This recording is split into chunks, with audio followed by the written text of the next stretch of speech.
capítulo 39.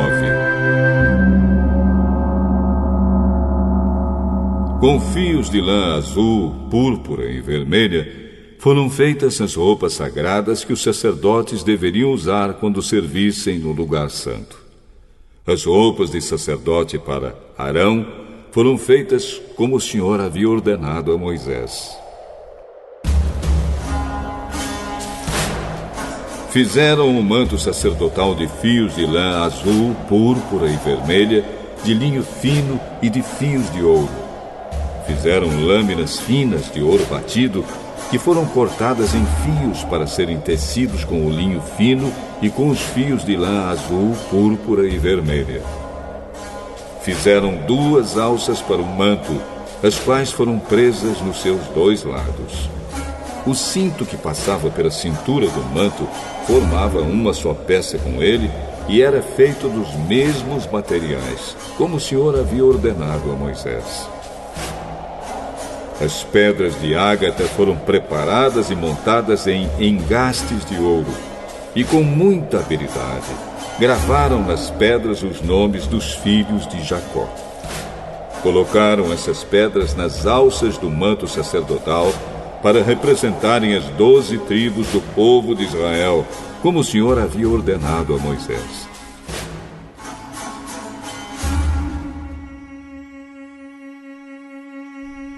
O peitoral foi feito como o manto sacerdotal. Eles o fizeram de fios de lã azul, púrpura e vermelha e de linho fino enfeitado com bordados. O peitoral era quadrado e dobrado em 2. Media 1 palmo de comprimento por 1 palmo de largura. Nele foram colocadas 4 carreiras de pedras preciosas. Na primeira puseram um rubi, um topázio e uma granada. Na segunda carreira puseram uma esmeralda, uma safira e um diamante. Na terceira puseram uma turquesa, uma ágata e uma ametista. E na quarta um berilo, um ônix e um jaspe. Essas pedras foram montadas em engastes de ouro. Em cada uma dessas pedras estava gravado o nome de um dos filhos de Jacó, para representar as 12 tribos de Israel. Com fios de ouro puro trançados, fizeram cordões para o peitoral. Fizeram também 2 argolas de ouro e as prenderam nas pontas da parte de cima do peitoral. Passaram os 2 cordões de ouro nas 2 argolas e prenderam as 2 pontas dos cordões dos 2 engastes de ouro do peitoral, que foram presos nas 2 alças do manto, na parte da frente. Fizeram outras 2 argolas de ouro e as prenderam nas 2 pontas de baixo do peitoral, na borda do lado de dentro do manto. Fizeram mais 2 argolas de ouro e as prenderam nas pontas das 2 alças do manto, embaixo, na frente dele, perto da costura e acima do cinto. Como o Senhor havia ordenado a Moisés, com um cordão azul, eles prenderam as argolas do peitoral nas argolas do manto para que o peitoral ficasse preso acima do cinto e não se soltasse. A sobrepeliz, roupa que vai por cima do manto sacerdotal, era tecida inteiramente de fios de lã azul. No meio dela havia uma abertura para a cabeça. Essa abertura era rematada com uma tira de malha para que não se rasgasse. Em volta de toda a barra da sobrepeliz, colocaram aplicações em forma de romãs, feitas de linho fino e de fios de lã azul, púrpura e vermelha. Fizeram também sininhos de ouro puro e os puseram entre uma romã e outra. Desse modo, a barra da sobrepeliz ficou enfeitada com uma carreira de sininhos intercalados com romãs, da seguinte maneira: um sininho, uma romã, outro sininho, outra romã, conforme o Senhor havia ordenado a Moisés. Fizeram túnicas de linho para Arão e os seus filhos, e a mitra, os chapéus, os calções de linho e o cinto tecido de linho fino e de fios de lã azul, púrpura e vermelha, enfeitado com bordados, conforme o Senhor havia ordenado a Moisés. Fizeram ainda de ouro puro uma placa para a coroa sagrada e nela gravaram a seguinte frase: Separado para o Senhor. E amarraram a placa com um cordão de lã azul para prendê-la na parte de cima da mitra, como o Senhor havia ordenado a Moisés.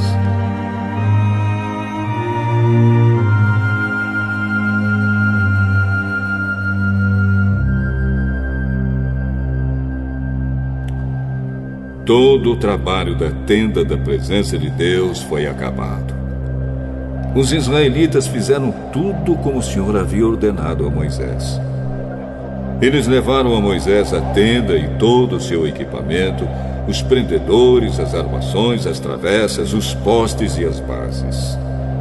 Levaram a cobertura de peles de carneiro tingidas de vermelho, a cobertura de peles finas, a cortina que separava o lugar santíssimo do lugar santo, a arca da aliança com as placas de pedra, os cabos e a tampa da arca. Levaram a mesa e todo o seu equipamento, os pães oferecidos a Deus, o candelabro de ouro puro, as suas lamparinas, todo o seu equipamento e o azeite para as lamparinas. Levaram o altar de ouro, o azeite de ungir, o incenso cheiroso, a cortina da entrada da tenda, o altar de bronze com a sua grelha, os seus cabos e todo o seu equipamento, e a pia com o seu suporte. Levaram as cortinas do pátio, os seus postes e as suas bases, a cortina da entrada do pátio e as suas cordas, as estacas da tenda e todo o equipamento para ser usado nela. Levaram as roupas vistosas para os sacerdotes usarem no lugar santo, isto é, as roupas sagradas do sacerdote Arão e dos seus filhos. Os israelitas fizeram todo o trabalho como o Senhor havia ordenado a Moisés. Moisés examinou cada coisa e viu que eles tinham feito tudo de acordo com o que o Senhor havia ordenado. Então Moisés os abençoou.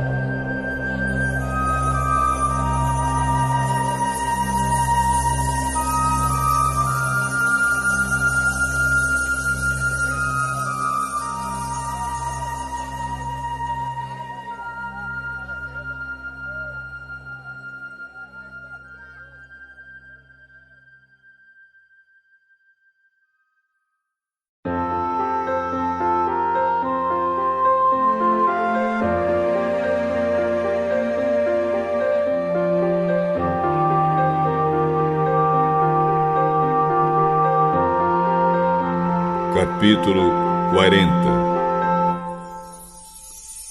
O Senhor Deus disse a Moisés: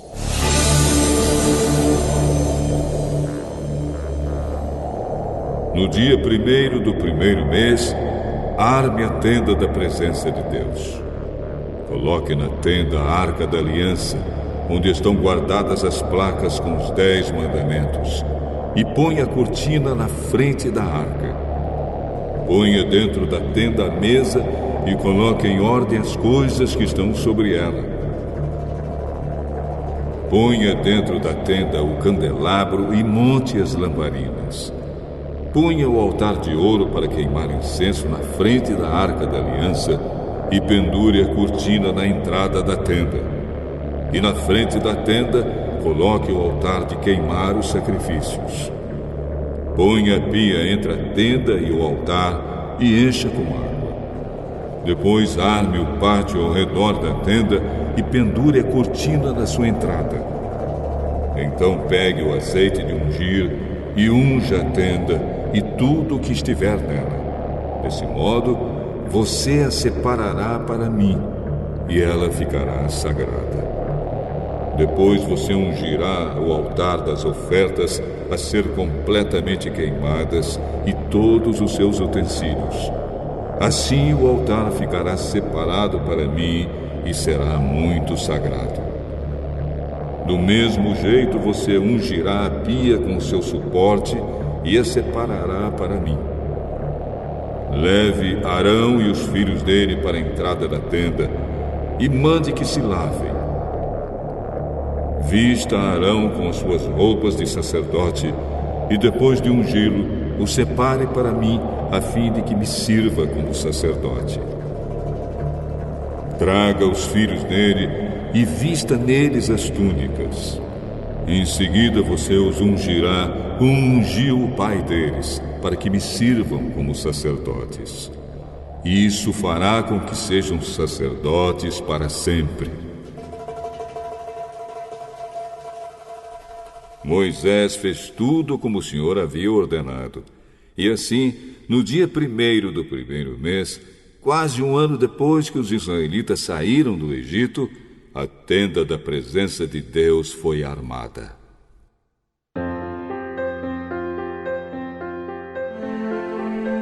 Moisés colocou as bases, as armações e as travessas e levantou os postes.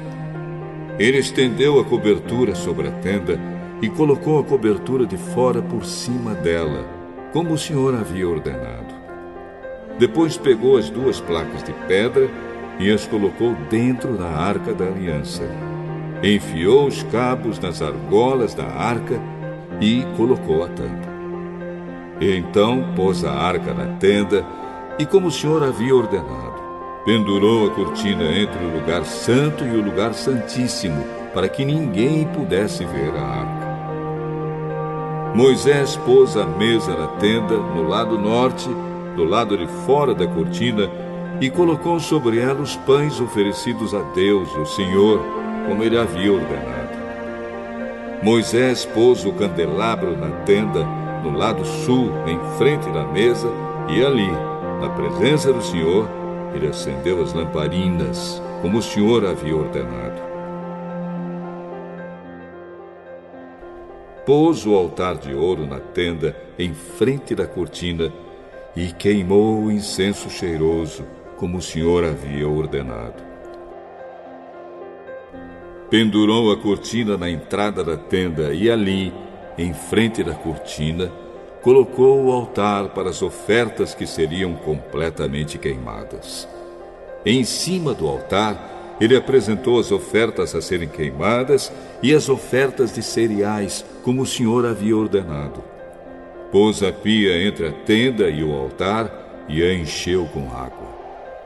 Nela, Moisés, Arão e os filhos de Arão lavavam os pés todas as vezes que entravam na tenda ou iam até o altar, como o Senhor havia ordenado. Moisés armou o pátio em volta da tenda e do altar e pendurou a cortina na entrada do pátio. E assim ele terminou todo o trabalho. Então a nuvem cobriu a tenda e ela ficou cheia da glória de Deus, o Senhor.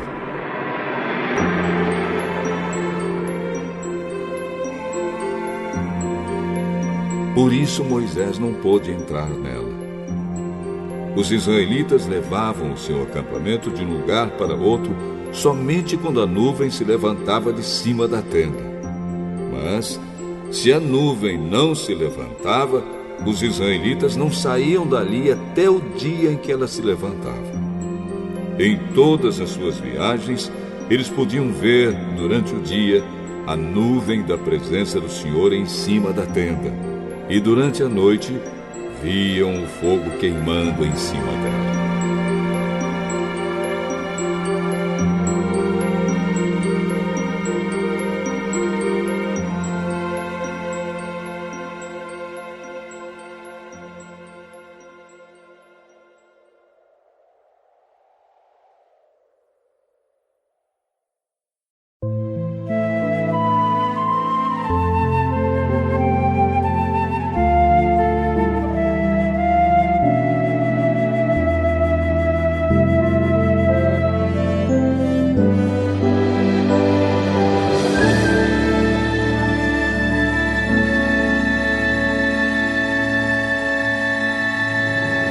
Lucas, capítulo 9. Jesus chamou os 12 discípulos e deu a eles poder e autoridade para expulsar todos os demônios e curar doenças. Então os enviou para anunciarem o reino de Deus e curarem os doentes. Ele disse: nesta viagem não levem nada, nem bengala para se apoiar, nem sacola, nem comida, nem dinheiro, nem mesmo uma túnica a mais. Quando vocês entrarem numa cidade, fiquem na casa em que forem recebidos até irem embora daquele lugar. Mas, se forem mal recebidos, saiam logo daquela cidade. E na saída sacudam o pó das suas sandálias, como sinal de protesto contra aquela gente.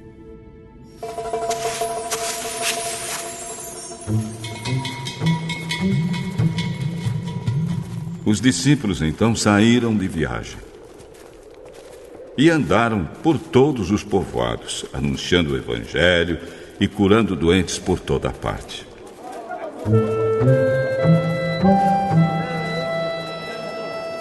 Herodes, o governador da Galileia, ouviu falar de tudo o que estava acontecendo e ficou sem saber o que pensar. Pois alguns diziam que João Batista tinha sido ressuscitado, outros diziam que Elias tinha aparecido, e outros ainda que um dos antigos profetas havia ressuscitado. Mas Herodes disse: eu mesmo mandei cortar a cabeça de João. Quem será então esse homem de quem ouço falar essas coisas? E Herodes procurava ver Jesus.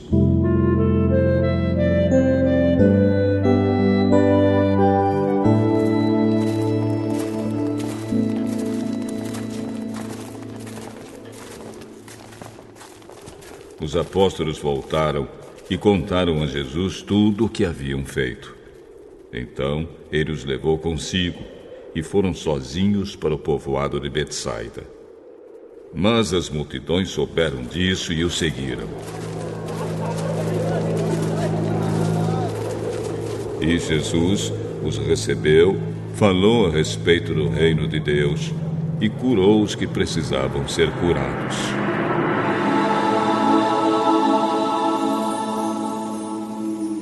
Estava anoitecendo, e por isso os 12 apóstolos foram e disseram a Jesus: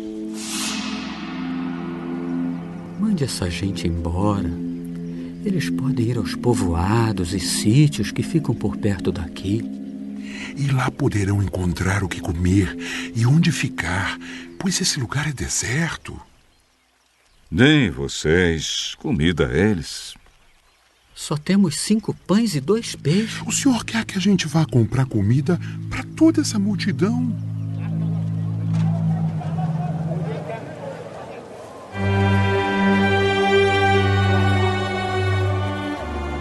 Estavam ali, mais ou menos, 5.000 homens. Jesus ordenou aos seus discípulos: mandem o povo sentar-se em grupos de mais ou menos 50 pessoas. Os discípulos obedeceram e mandaram que todos se sentassem. Aí Jesus pegou os 5 pães e os 2 peixes, olhou para o céu e deu graças a Deus por eles.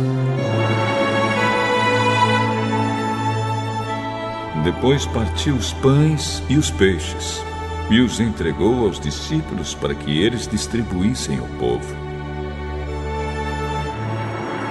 Todos comeram e ficaram satisfeitos, e os discípulos ainda encheram 12 cestos com os pedaços que sobraram. Certa vez Jesus estava sozinho orando, e os discípulos chegaram perto dele. Então ele perguntou: quem o povo diz que eu sou? Alguns dizem que o senhor é João Batista. Outros que é Elias. E outros que é um dos profetas antigos que ressuscitou. E vocês? Quem vocês dizem que eu sou? Pedro respondeu: o Messias que Deus enviou.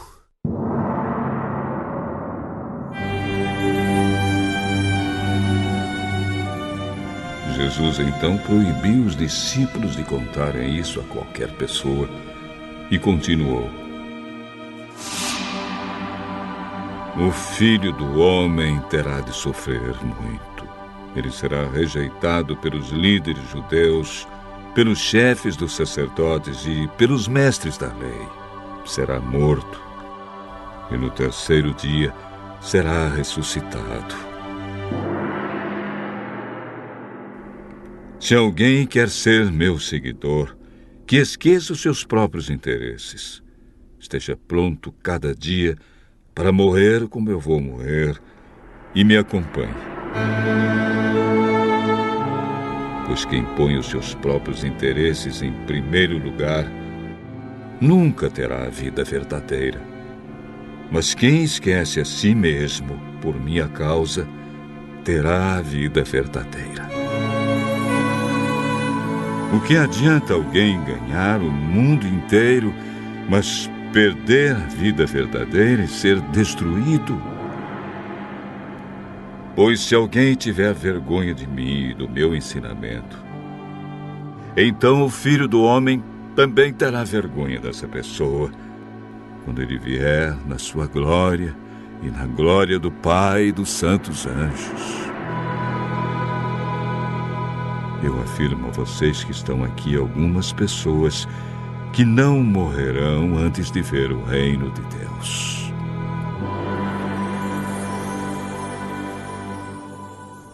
Mais ou menos uma semana depois de ter dito essas coisas, Jesus levou Pedro, João e Tiago e subiu o monte para orar.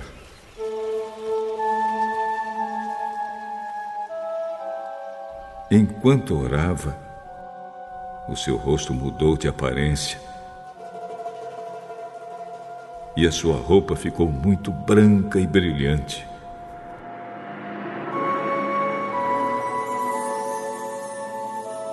De repente, 2 homens apareceram ali e começaram a falar com ele.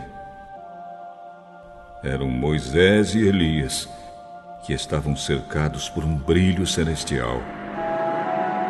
Eles falavam com Jesus a respeito da morte que, de acordo com a vontade de Deus, ele ia sofrer em Jerusalém.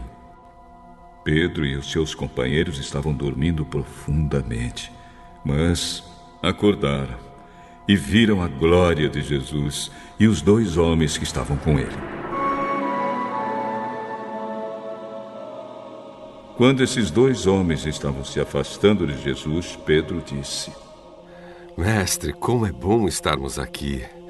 Vamos armar 3 barracas. Uma para o Senhor, outra para Moisés e outra para Elias. Pedro não sabia o que estava dizendo. Ele ainda estava falando quando apareceu uma nuvem e os cobriu.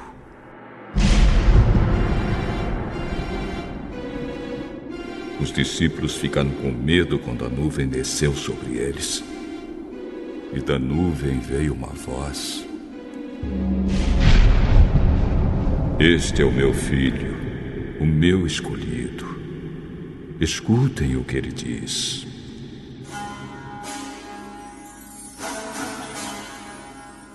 Quando a voz parou, eles viram que Jesus estava sozinho.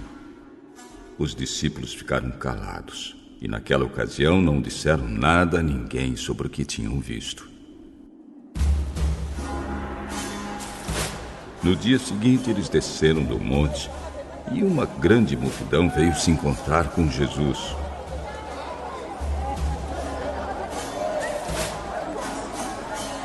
Aí um homem que estava no meio do povo começou a gritar: Mestre, peço ao Senhor pelo meu filho, meu único filho.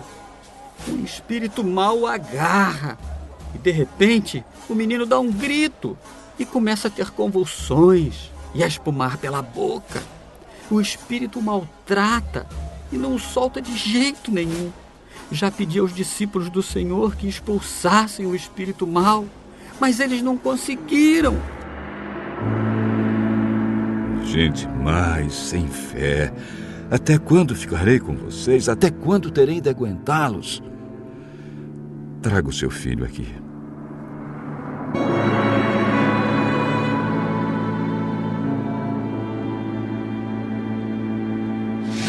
Quando o menino estava chegando, teve um ataque. E o demônio o jogou no chão.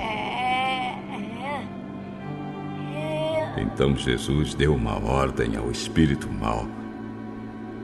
Curou o menino e o entregou ao Pai. E todos ficaram admirados com o grande poder de Deus. Todos estavam admirados com o que Jesus fazia. E ele disse aos discípulos: não esqueçam o que vou dizer a vocês. O Filho do Homem será entregue nas mãos dos homens. Mas eles não entenderam isso, pois o que essas palavras queriam dizer tinha sido escondido deles, para que não as entendessem. E eles estavam com medo de fazer perguntas a Jesus sobre o assunto. Os discípulos começaram a conversar sobre qual deles era o mais importante. Mas Jesus sabia o que eles estavam pensando. Então pegou uma criança e a pôs ao seu lado. Aí disse: aquele que, por ser meu seguidor, receber esta criança, estará recebendo a mim. E quem me receber estará recebendo aquele que me enviou. Pois aquele que é o mais humilde entre vocês, esse é que é o mais importante. João disse: Mestre, vimos um homem que expulsa demônios pelo poder do nome do Senhor, mas nós o proibimos de fazer isso, porque ele não é do nosso grupo. Então Jesus disse a João e aos outros discípulos: não proíbam, pois quem não é contra vocês é a favor de vocês. Como estava chegando o tempo de Jesus ir para o céu, ele resolveu viajar para Jerusalém. Então mandou que alguns mensageiros fossem na frente. No caminho, eles entraram num povoado da região de Samaria, a fim de preparar um lugar para ele. Mas os moradores ali não quiseram receber Jesus, porque viram que ele estava indo para Jerusalém. Quando seus discípulos Tiago e João viram isso, disseram: o Senhor quer que a gente mande descer fogo do céu? Um fogo para acabar com essas pessoas. Porém, Jesus, virando-se para eles, os repreendeu.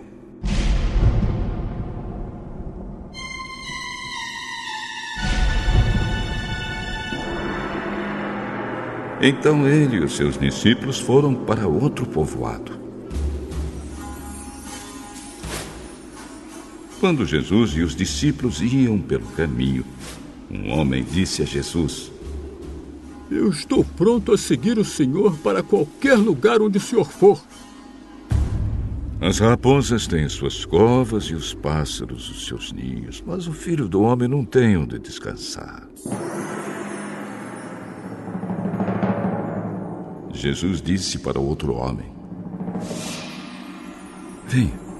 venha comigo. Senhor, primeiro deixe que eu volte e sepulte o meu pai. Deixe que os mortos sepultem os seus mortos. Mas você vai e anuncie o reino de Deus. Outro homem disse: eu seguiria o Senhor, mas primeiro deixe que eu vá despedir da minha família. Quem começa a arar a terra e olha para trás não serve para o reino de Deus.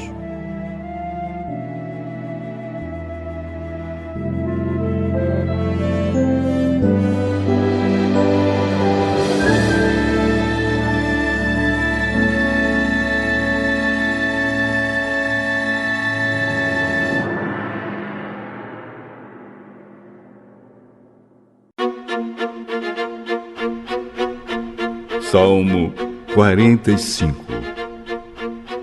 Ao regente do coro, com a melodia de Os Lírios, poesia do grupo de Corá, canção de amor. Lindas palavras enchem o meu coração enquanto escrevo esta canção em homenagem ao rei. A minha língua é como a pena de um bom escritor. Ó rei, o Senhor é o mais bonito de todos os homens e sabe fazer belos discursos. Deus sempre o tem abençoado. Põe a espada na cintura, ó Rei poderoso, forte e glorioso. Coberto de glória, avance para vencer, defendendo a verdade e a justiça. A sua força conquistará grandes vitórias. As suas flechas são afiadas e atravessam o coração dos seus inimigos. As nações caem aos seus pés. O reino que Deus lhe deu vai durar para sempre. Ó Rei, o Senhor governa o seu povo com justiça. Ama o bem e odeia o mal. Foi por isso que Deus, o seu Deus, o escolheu e deu mais felicidade ao Senhor do que a qualquer outro rei. A sua roupa está perfumada com mirra e aloés. Os músicos tocam para o Senhor, ó Rei, em palácios enfeitados com marfim. Entre as damas da sua corte há filhas de reis, e à direita do seu trono está a rainha, usando enfeites de ouro puríssimo. Ó noiva do rei, escute o meu conselho. Esqueça o seu povo e os seus parentes. Você é linda, e por isso o rei vai desejá-la. Seja obediente a ele, pois ele é o seu senhor. Ó noiva, o povo da cidade de Tiro vai lhe trazer presentes. Muita gente rica vai querer lhe agradar. A princesa está no palácio, e como é linda! O seu vestido é feito de fios de ouro. Vestida de roupas coloridas e acompanhada pelas suas damas de honra, ela é levada até o rei. Com prazer e alegria, elas chegam e entram no palácio dele. Ó rei, o senhor terá muitos filhos, e eles serão reis também, como foram os antepassados do Senhor. E o Senhor, ó Rei, os fará governar o mundo inteiro. A minha canção fará com que a sua fama seja sempre lembrada, e todos o elogiarão